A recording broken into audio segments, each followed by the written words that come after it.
La parution d'un livre-objet est toujours un objet de curiosité. On veut savoir où ça s'en va, qu'est-ce que ça contient. Et je pense que ce matin, avec Suzanne Cloutier, on aura l'occasion de faire un peu le tour de ce qui vient d'être publié et qui s'appelle Errance. Alors, bienvenue Suzanne. Merci. Suzanne qui a une formation solide en art visuel et aussi en littérature et aussi qui est intéressée par le cinéma. Alors, Oui. allons-y avec Errance. Quelle est la genèse de ce projet? Ben, c'est d'abord la rencontre de ces signes de vagabond que j'ai trouvé dans un livre de design, finalement, un livre, le Symbol Source Book de Henry Dreyfus, qui fait un peu le tour de comment on communique par symbole. En fait, Dreyfus, c'est un designer industriel qui voulait qu'on puisse euh, communiquer des informations sans la barrière des langues. Donc, il a vraiment étudié les symboles à travers le monde, autant en Asie, en Afrique et un peu partout. Et dans ce livre-là, il y avait une petite section des signes de vagabond. Puis là, ça m'a intriguée parce que c'était assez différent des autres symboles. Et puis, en cherchant, j'ai trouvé dans un autre livre d'un sémiologue, cette fois-ci un sémiologue suédois, les mêmes signes, mais c'était des signes à ce moment-là qui venaient d'Angleterre, parce que Henry Dreyfus, c'est des signes américains. Et dans l'autre livre, j'ai trouvé des symboles plutôt suédois et anglais. Et je me suis rendu compte que les mêmes symboles avaient voyagé. Donc, ça m'a intriguée. J'essaie de comprendre la logique de ces symboles-là. À quel moment on utilisait un cercle, si le cercle était ouvert ou s'il était inversé, ou s'il y avait une flèche et la flèche était inversée, quelle était la signification. Donc, j'ai fait des aquarelles et j'ai divisé ces aquarelles-là en trois couleurs, comme finalement comme le code de la route. Le vert pour la sécurité, le jaune pour la précaution, puis le rouge pour le danger. Donc, j'ai divisé ces symboles-là et j'ai aussi écrit parce que c'était comme si je me faisais mon propre dictionnaire. J'ai écrit la définition que je trouvais dans les livres. Là, elle est écrite en anglais parce que je l'ai trouvée en anglais, là. Donc, j'essayais de voir est-ce que le même symbole veut dire la même chose en Suède qu'en Amérique? Si on l'inverse, qu'est-ce qui arrive? Donc, c'est vraiment, il y a des aquarelles où on voit plusieurs symboles avec leur signification dans plusieurs pays. Puis d'autres fois, on se rend compte que le même symbole a juste voyagé et qui veut dire la même chose. Puis ensuite, Basquiat.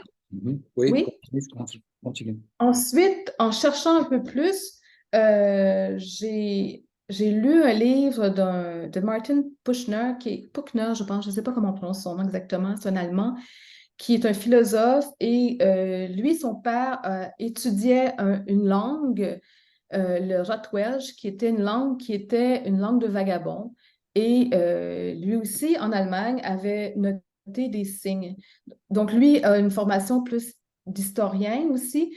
Donc là, j'ai pu voir la genèse de ces signes qui finalement datent d'il y a très longtemps parce que ben, c'est pas d'aujourd'hui qu'il y a des gens sur la route, que ce soit des Juifs qui ont été déplacés ou il y a eu toutes sortes de populations de toute façon déplacées et c'était une façon de communiquer toutes sortes d'informations souvent vitales.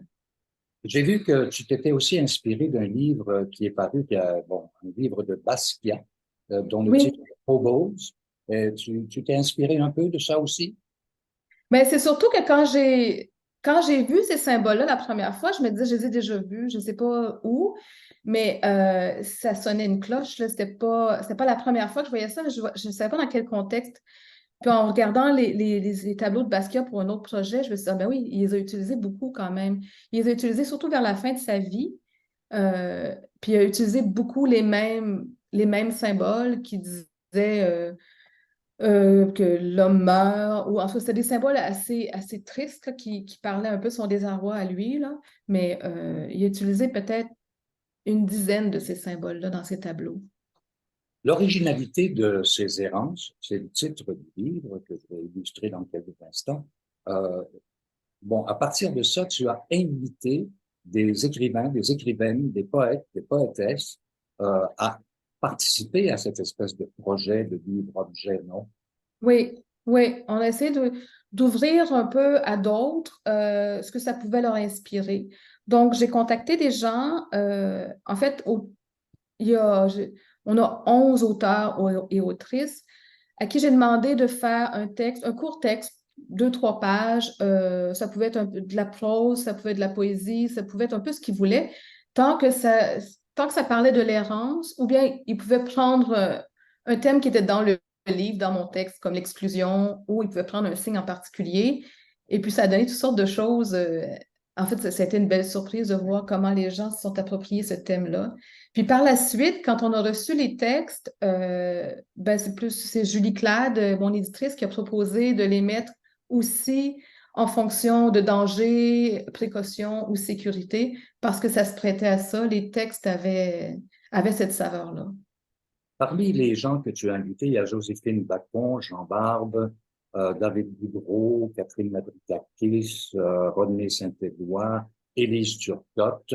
Et si tu permets, j'aimerais juste lire un bout de texte, Oui, bien sûr. un bout de texte de Élise Turcotte qui dit: à l'heure où les signaux s'éteignent, les mains rouges déplient la couverture qui est un animal échappé du chauffage. Les mains rouges s'agrippent aux parois de la nuit, dans le plus étroit des contenants, là où personne ne voudrait ni vivre ni mourir. On est en plein dans le thème. Oui, oui, oui. Oui, c'est certain que aussi, ben, le thème, quand j'ai commencé à m'intéresser, c'est sûr que c'est un thème qui est toujours actuel, mais là encore plus parce que, bon, ben, les problèmes, ben, ils sont pas éradiqués, puis la migration clandestine, les gens dans nos rues, c'est un problème ben, c'est un problème, c'est une situation qui est encore plus actuelle, je pense, puis qui n'est pas près de se résoudre, là. Parce que avec les problèmes climatiques, avec les guerres, avec toutes sortes de situations, on n'a pas de solution à court terme, donc il faut en prendre conscience. Puis c'est sûr que moi, j'apporte pas de solution dans ce livre-là, là, mais c'est un peu, il faut aller rechercher notre humanité. C'est pour ça aussi que je fais un lien avec Jacques Kerouac et les Canadiens français, du temps qui avait cette tradition où on posait pas trop de questions, mais on accueillait. On offrait un gîte, on offrait un repas parce qu'on était des humains puis qu'on partageait les choses. Maintenant, c'est peut-être un peu plus difficile dans nos villes, là, mais je pense qu'il faut retrouver un petit peu ce sens de l'humanité. Kerouac, on peut penser évidemment on the road, hein, Ben une oui. question effectivement. Si tu permets, David Boudreau, Oui. Déshérence, un petit bout seulement. Au solstice de notre commune agonie, des cailloux de soie, abandonnés derrière à chaque pas, apprendre, marquer la route, ne jamais la reprendre, à l'envers ou l'endroit. C'est un court Mhm. extrait de son texte qui est absolument magnifique. Oui, Et il y a des beaux encore là, détails. on est totalement, c'est une vision très personnelle de ce que tu proposes dans tes errances. Oui, oui, oui, oui. Non, c'est ça, chaque auteur l'a vraiment approprié ben, à son style, à ses intérêts, soit d'un côté plus historique, plus poétique. C'est vraiment. Non, je trouve qu'ils ont bien rempli le mandat, et bien plus. Et Joséphine Bacon, évidemment, est en plein cœur de la situation avec les Premières Nations, avec les Autochtones, qui, dans les rues de Montréal, offrent un spectacle assez désolant par moments, tragique par d'autres, parce qu'il y a eu Ouais. des décès à l'intérieur de ça. Et Joséphine ne peut pas faire autrement qu'être fortement ébranlée et provoquée dans l'écriture aussi. Oui, mais comme Laure Morali aussi, à la fin de son texte, elle fait un lien entre cet autochtone qui a été retrouvé mort pendant la pandémie, mort dans une cabine téléphonique, ou je pense que c'est dans une cabine téléphonique. Dans une toilette publique. Ah, une toilette publique, oui, c'est vrai. Oui, c'est ça. Donc, elle fait une référence à cet événement tragique. C'est sûr que, et surtout pendant la pandémie, c'était encore les gens se sentaient encore plus seuls et plus démunis, avec un couvre-feu et une impossibilité de circuler. J'aimerais qu'on parle un peu de toi. La toile derrière toi, c'est une de tes toiles. Tu as une formation en art visuel, tu l'as mentionné en début de rencontre.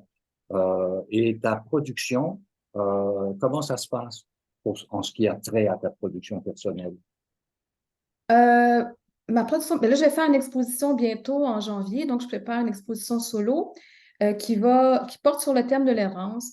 Quand j'ai commencé cette série d'aquarelles-là, j'avais envie de faire quelque chose de plus spontané parce que j'ai fait beaucoup des tableaux très, très construits, collages, où je construisais, je détruisais. C'était assez complexe comme création et dans le temps, c'était très long et je revenais sur les tableaux. Là, je me disais, je vais faire quelque chose qui va juste être un geste spontané et c'est comme ça que j'ai commencé ces aquarelles-là. Et à la suite de ça, je me suis rendu compte que ce thème de l'errance euh, a toujours fait partie de ma production. Donc là, j'ai repris, j'ai ressorti les vieux tableaux. Puis là, je suis en train de faire une exposition qui est un peu. J'ai un ou deux vieux tableaux, j'ai la production d'Errance, puis là, je suis en train de créer une nouvelle série que je pensais que serait plus près des signes, mais là, c'est plus abstrait. Je peux pas trop vous le dire maintenant parce que c'est en cours de route. Mais Ben, je travaille intensivement à ça, là. l'important, c'est que tu t'amuses sérieusement. Oui, oui, oui, oui, ça c'est certain. Oui. Je retrouve le plaisir de la peinture aussi. Suzanne Cloutier, je rappelle encore une fois que Errance est maintenant disponible et que c'est un livre qui foisonne d'images en même temps. Oui, je ne montre pas très, très bien de ce côté-ci, mais on peut les voir. On peut voir des bribes là, de différentes couleurs qui sont affichées et qui servent comme les images qu'on a mis en tout début de rencontre et qui indiquent la thématique de ton livre objet qui a pour titre Errance. Alors, Suzanne, merci beaucoup et on se retrouve au mois de... Est-ce que la galerie est choisie? Oui, c'est à la Maison de la Culture Claude Léveillé et c'est le vernissage le 24 janvier et ça va être jusqu'au 3 mars. Mhm. Alors, c'est à côté de chez nous, alors, ou presque. Alors, on ira faire un tour. D'ici C'est là, près du métro Jean Talon. bonne route avec Errance, Suzanne.